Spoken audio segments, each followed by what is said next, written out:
Right, so I'm working on this 322 deer. I think that's what it's called. Skid steer, and it's not moving at all. Wasn't moving at all. The engine would start, but it wouldn't move at all. And the owner said there's a bunch of oil leaking everywhere. And so first thing I did was inspect the sides, see if there's any obvious signs of leaks on the outside. And since everything's nice and dry, it had to be underneath, or at least underneath in this area. And I checked. I went underneath there and I couldn't really get in there, but I could see that it was dripping. So what I did was, because the machine is not all the way down, it was not possible to gain access to this area because of the seat. So what I did was I removed these bolts, the hinge bolts, and then we got 4 guys, 2 on each side. We lifted the whole thing up, and then we were able to push it out that way, put the bolts back in. It's on the safety there, so that's the first step.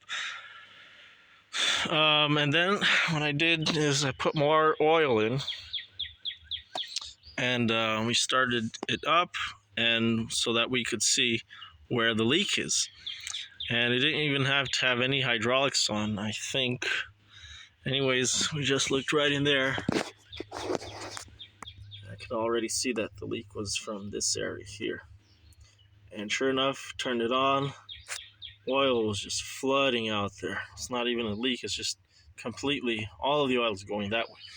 So then I went, there's a bunch of stuff in the way, as you can see, wires and shit.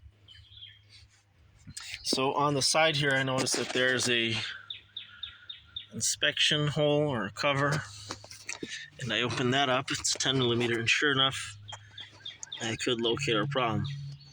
There's bits of hose wire out there. No. So there's broken bits of hose right there. As you can see, that's a burst hose. So, and there's just so much. I cleaned off a little bit of the dirt that's in there, but we'll probably have to get a power washer in there. But at least that can help us determine which hose it is, and at least we know it's a burst hose, not something more serious, because he's driving it in this terrain here, and he hit a rock and it did squash the oil pan, but not enough to cause a leak.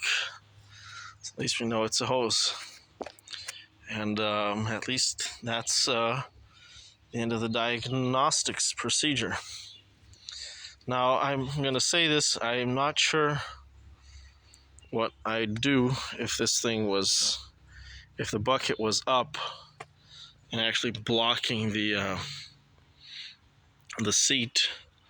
But I mean, if with this here, at least you can diagnose it. But I'm pretty sure you have to have the seat up like this to actually replace the hose. And I'm a car and truck mechanic. I'm not too familiar with how these things operate, but a mechanic is a mechanic on anything mechanical.